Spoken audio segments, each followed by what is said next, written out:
تاکہ وہ کتے اس معصوم سے بچے کو چیر پھاڑ کر رکھ دیں، لیکن اللہ تعالیٰ نے اس بچے کو زندگی دینی تھی اور اس چیز کا وسیلہ انہوں نے سلطان صلاح الدین ایوبی رحمۃ اللہ علیہ کو بنایا تھا۔ انہوں نے فوراً ہی اپنے وزیر کو اپنے پاس بلایا اور ان سے دریافت کرنے لگے کہ کچھ معلوم ہوا اس بچے کے ماں باپ کا کہ کون ہے وہ شخص جس نے یہ کام کیا ہے، جس کو اس بات کا ذرا برابر خوف نہیں آیا کہ یہ کس کی سلطنت ہے اور اس سلطنت پر کون حکمران ہے۔ اس انسان کے دل سے ہمارا خوف بالکل ہی ختم ہو گیا ہے۔ تو آج ہم اس کو اپنے طریقے سے بتائیں گے کہ اس سے کتنی بڑی غلطی ہوئی ہے اور نکاح نہ کر کے وہ کس کس غلطی کا ہمیں عذاب بھگتنے والا ہے۔ انہوں نے ایک ترکیب سوچی۔ پہلے تو انہوں نے اس ترکیب کے بارے میں اپنے وزیر کو بتایا۔ وزیر نے جب ساری ترکیب سنی تو وہ بھی ان کی سمجھ بوجھ کو دیکھ کر حیران رہ گیا۔ وہ یہی سوچنے لگا کہ سلطان ایسا کیسے سوچ سکتے ہیں۔ ان کی ذہانت کو داد دیے بغیر نہیں رہ پایا۔ اگلے روز ہی سلطان صلاح الدین ایوبی رحمۃ اللہ علیہ نے اپنی رعایا کی تمام کنواری لڑکیوں کو دعوت دی اور محل میں بلوایا۔ بہت سی کنواری لڑکیاں دربار میں حاضر تھیں۔ سلطان صلاح الدین ایوبی رحمۃ اللہ علیہ ایک شان سے اپنی نشست پر براجمان سب کو گہری نگاہوں سے دیکھ رہے تھے۔ کوئی بھی ایسی لڑکی وہاں موجود نہیں تھی جن کو دیکھ کر تھوڑا سا شک پیدا ہو۔ سلطان نے اپنے پاس کھڑے وزیر سے دریافت کیا کہ یہاں پر سب لوگ آ چکے ہیں یا کوئی رہ تو نہیں گیا؟ وزیر سر نفی میں ہلاتے ہوئے کہنے لگا، سلطان معظم، ہم نے اپنے سپاہیوں کو جگہ جگہ بھیج کر تمام کنواری لڑکیوں کو دربار میں جمع کر لیا ہے، آپ بے فکر رہیں۔ سلطان اپنی نشست سے کھڑے ہوئے اور سر اس بات میں ہلا کر قدم با قدم چلتے ہوئے اپنی نشست سے نیچے آ گئے اور سب کنواری لڑکیوں کو طائرانہ نگاہوں سے دیکھنے لگے۔ انہیں کوئی بھی کرپٹ انسان نہیں لگ رہا تھا، نہ جانے کیوں ان کو سب لوگ ہی ٹھیک لگ رہے تھے۔ تمام لڑکیاں ایک قطار میں کھڑی ہوئی تھی۔ بہت سی قطار میں لڑکیاں حجاب میں، تو کوئی نقاب میں، تو کوئی دوپٹہ سر پر رکھے کالی گوری، بہت سے رنگ روپ والی لڑکیاں وہاں موجود تھیں۔ ایسے میں وہ سمجھ نہیں پا رہے تھے کہ وہ کیسے پہچان کریں کہ ان میں سے اس بچے کی ماں کون ہے، لیکن انہیں معلوم تو کرنا ہی تھا۔ اس لیے انہوں نے فوراً ہی حکم دیا کہ اندر سے اس نومولود بچے کو لے آیا جائے۔ تھوڑی دیر بعد ایک کنیز کے ہمراہ وہ بچہ دربار میں حاضر ہو گیا۔ سلطان صلاح الدین ایوبی رحمۃ اللہ علیہ نے وہ بچہ وزیر کو پکڑایا اور اس بچے کو اوپر کرتے ہوئے پوچھنے لگے، یہ بچہ کس کا ہے؟ پورا دربار سناٹے کی ضد میں تھا۔ وہاں موجود بہت سے مشیر اور قاضی صاحب بھی حیرت سے سلطان کو دیکھ رہے تھے۔ جب کسی بھی لڑکی نے جواب نہیں دیا بلکہ آپس میں ہی نیچے منہ کیے چہمگوئیاں کرنے لگے تو سلطان نے وزیر سے وہ بچہ اپنے ہاتھ میں تھام لیا اور اپنی نیلام سے تلوار نکال لی۔ سب لوگوں نے جب سلطان کو یہ کرتے دیکھا تو خوف کے مارے دانتوں تلے انگلیاں دبا لی۔ کسی کو بھی سلطان سے اس چیز کی امید نہیں تھی، کیونکہ سلطان صلاح الدین ایوبی رحمۃ اللہ علیہ ایک ظالم بادشاہ نہیں تھے بلکہ وہ ایک رحم دل بادشاہ تھے۔ لیکن آج ان کے ہاتھ میں وہ نومولود بچہ اور دوسرے ہاتھ میں تلوار دیکھ سب لوگوں کی جان نکلنے کے در پر آ گئی تھی۔ سلطان صلاح الدین ایوبی رحمۃ اللہ علیہ نے وہ بچہ ہوا میں بلند کیا اور دھارتے ہوئے پوچھنے لگے، بولو یہ بچہ کس کا ہے؟ اگر اس کی ماں نے چند ایک منٹ بعد ہاتھ نہیں اٹھایا تو یہ معصوم سا بچہ اپنی آنکھیں بند کر چکا ہوگا۔ میں اس کا سر قلم کر دوں گا، کیونکہ میں ایسے بچے کو پروان نہیں چڑھنے دیتا جس کے ماں باپ بھی نہ معلوم ہو۔ جبکہ وزیر بھی حیرت سے گنگ حالت میں سلطان کے چہرے کو دیکھ رہا تھا اور جالی کے پاس کھڑی ہوئی ان کی زوجہ کا حال بھی مختلف نہ تھا۔ انہیں بھی سلطان سے اس طریقے کے رویے کی امید نہ تھی۔ سلطان صلاح الدین ایوبی رحمۃ اللہ علیہ نے ایک بار پھر طائرانہ نگاہ سے پورے مجمع کو دیکھا، لیکن کوئی بھی ہاتھ ابھی تک کھڑا نہیں کر پایا تھا۔ سلطان نے وہ بچہ نیچے کیا اور اس کی گردن پر تلوار رکھی۔ وہ اپنی آنکھیں میچ چکے تھے، کیونکہ ان کے لیے بھی یہ لمحہ بہت اذیت ناک تھا۔ ایک معصوم سے بچے کی گردن پر تلوار رکھنا ان کو پسند نہیں آ رہا تھا، لیکن سچ اگلوانے کے لیے وہ اس حد تک جا چکے تھے۔ انہوں نے جیسے ہی تلوار اس بچے کی گردن پر رکھی تھی اور وہیں ایک ادھیر عمر عورت مجمع کو چیرتی ہوئی سلطان کے پاس بھاگتی ہوئی آ رہی تھی۔ یہ منظر دیکھ کر سلطان کے تمام درباری اپنی نشست سے کھڑے ہو گئے تھے، جبکہ سلطان صلاح الدین ایوبی رحمۃ اللہ علیہ نے فوراً اس بچے کی گردن سے تلوار ہٹا لی۔ وہ عورت مجمع چیرتی ہوئی سلطان کے پاس آ گئی تھی، لیکن اس کی ہمت نہ ہوئی تھی کہ بچہ گود میں لے لیں۔ اس نے ہاتھ بڑھائے تھے لیکن خوفزدہ ہو کر اپنے ہاتھ جلدی سے پیچھے کر لیے تھے۔ یہ منظر کسی سے بھی مخفی نہیں رہ پایا تھا۔ سلطان صلاح الدین ایوبی رحمۃ اللہ علیہ اس عورت کو نیچے سے اوپر تک کئی بار دیکھا۔ انہیں کافی حیرت ہو رہی تھی۔ وہ تو سمجھے تھے کہ وہ کوئی عورت نہیں بلکہ کوئی نوجوان لڑکی ہوگی، جبھی اس نے خوفزدہ ہو کر اس بچے کو پھینک دیا ہوگا، لیکن یہاں پر تو معاملہ ہی الٹا تھا۔ انہوں نے تھوڑی دیر بعد تمام آئی ہوئی کماری لڑکیوں کو دربار سے واپس بھیج دیا۔ جس کام کے لیے انہوں نے آج لڑکیوں کی دعوت رکھی تھی وہ کام ان کا ہو چکا تھا۔ سلطان صلاح الدین ایوبی رحمۃ اللہ علیہ نے اس بچے کو اپنے خاص سپاہی کے ہاتھ میں تھما دیا۔ سلطان صلاح الدین ایوبی رحمۃ اللہ علیہ نے اس ڈھیر عمر عورت کی جانب دیکھا اور اس سے سوال کرنے لگے کہ یہ سب کچھ کیا ماجرا ہے؟ تم نے اپنا گناہ چھپانے کے لیے اس معصوم سے بچے کو ایک ایسی جگہ پر کیوں پھینک دیا جہاں پر بہت سے کتے آباد ہیں؟ اگر ہم بر وقت وہاں نہیں پہنچتے تو یہ بچہ آج ختم ہو چکا ہوتا، کسی کو علم بھی نہیں ہوتا اور یہ خدا کے پاس پہنچ جاتا۔ تمہیں ذرا خوف نہیں آیا یہ کرتے ہوئے؟ اس لڑکی نے سر اٹھا کر سلطان کی جانب دیکھا اور کہنے لگی، سلطان معظم، جان کی امان پاؤں تو عرض کرنا چاہتی ہوں۔ سلطان کا دل تو نہیں تھا اس عورت کو جان کی امان دینے کا، لیکن دل کو مار کر انہوں نے جان کی امان اس عورت کو دے دی اور حکم دیا کہ فوراً ہی ہمیں ساری رودات سے آگاہ کرو۔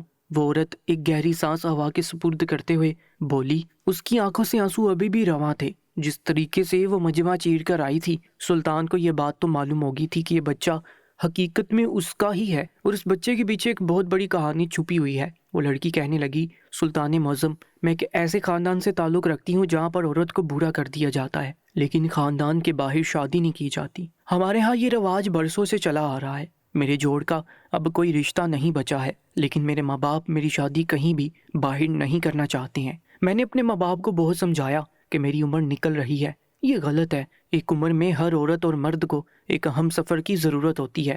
اس طریقے سے مجھے بھی ایک ہم سفر کی ضرورت تھی، لیکن میرے ماں باپ نے میری ایک نہیں سنی اور مجھے ایسے کنوارے گھر میں بٹھائے رکھا۔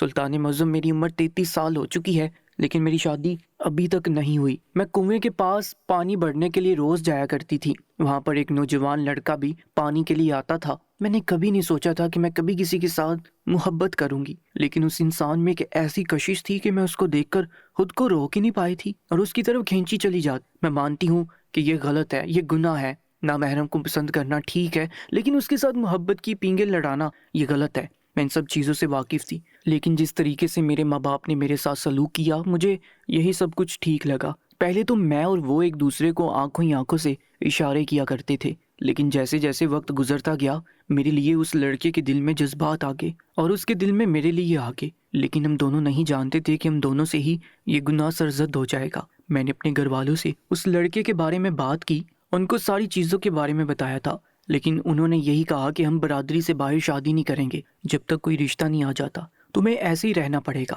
لیکن سلطان معظم، مجھ سے اب اپنے جذبات قابو نہیں ہو رہے تھے۔ میں مانتی ہوں یہ غلط ہے، لیکن میں مجبور تھی، اور اتفاق سے ہی اس لڑکے کے خاندان میں بھی یہی رواج تھا کہ برادری سے باہر ہم لوگ شادی نہیں کریں گے، لڑکا ہو یا لڑکی دونوں بوڑھے ہو کر مر جائیں، لیکن شادی برادریوں کے اندر ہی ہوگی۔ ایسے ہی حال سلطان معظم میری ایک خالہ کا بھی ہے اور ایک چاچو کا بھی ہے۔ ان لوگوں کے یہاں بھی برادری سے رشتہ نہیں آیا کیونکہ ان کے جوڑ کا کوئی موجود ہی نہیں تھا اور وہ لوگ ابھی تک کنوارے بیٹھے ہوئے ہیں۔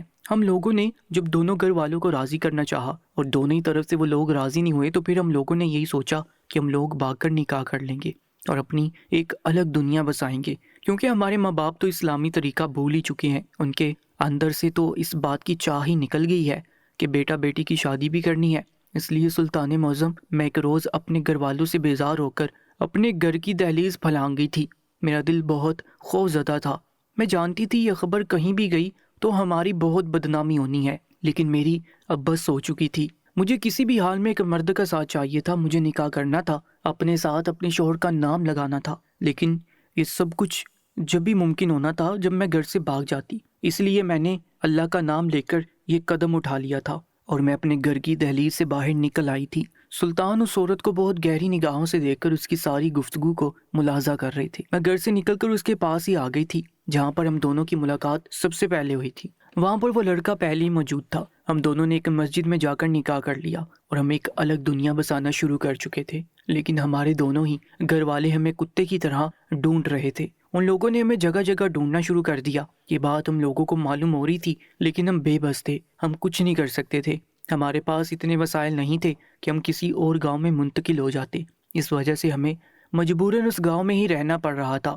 کچھ دنوں بعد ہی اللہ تعالیٰ نے مجھے اس خوشی سے آراستہ کر دیا تھا کہ میں ماں بننے والی تھی۔ یہ سوچ ہی میرے لیے ایک خوشی کا جذبہ تھا۔ میرا شوہر بھی خوشی کے مارے پاگل سا ہو گیا تھا۔ ہم دونوں کی دیوانگی اس دوران عروج پر تھی۔ جیسے جیسے وقت بیت رہا تھا ہمارے گھر والوں کا دباؤ ہم پر بڑھتا ہی جا رہا تھا، اور ایک روز میرے گھر والوں نے غصے میں آ کر میرے شوہر کا قتل کر دیا تھا اور مجھے زبردستی واپس گھر لے آئے تھے۔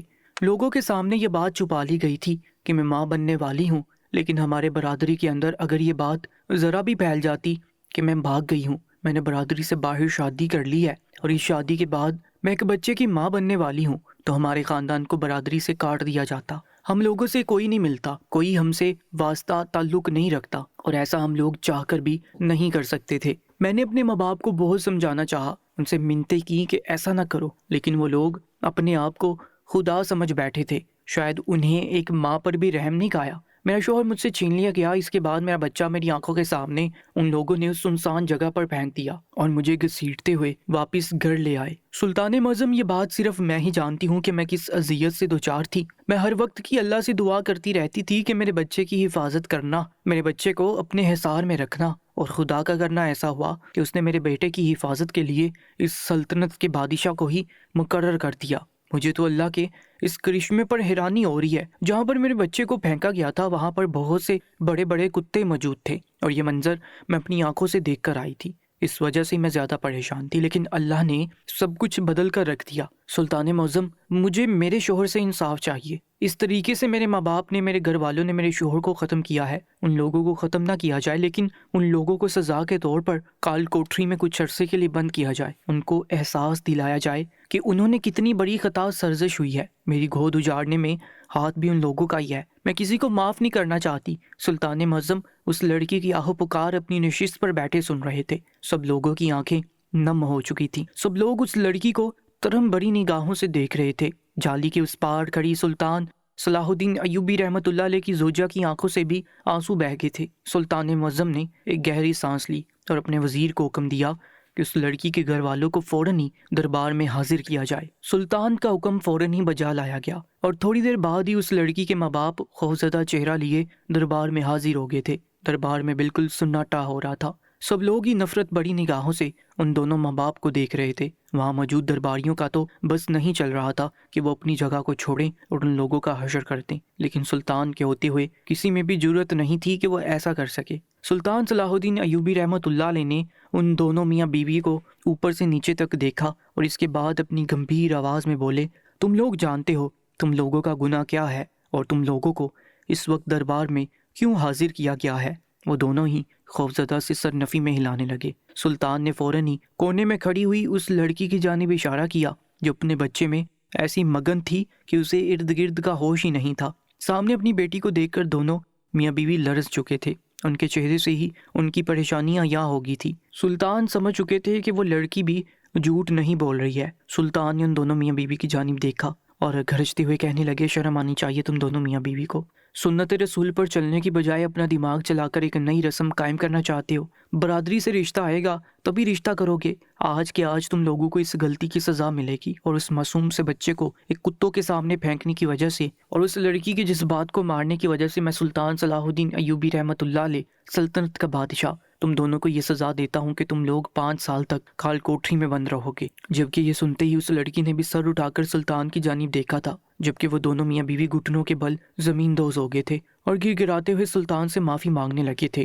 لیکن نہ سلطان نے ان دونوں میاں بیوی کو معاف کرنا تھا اور نہ انہوں نے ان دونوں کو معاف کیا تھا، بلکہ اسی وقت ان دونوں میاں بیوی کو سپاہی بندی بنا کر کال کوٹری میں بند کر چکے تھے، اور اس طرح اس لڑکی کو سلطان نے باعزت بری کر دیا تھا اور اس کو رہنے کے لیے ایک جگہ بھی میسر کی تھی اور کھانے کے لیے خوراک بھی۔ وہ اکثر اوقات ہی اس لڑکی کا حال جاننے کے لیے اپنے سپاہیوں کو بھیجتے رہتے تھے۔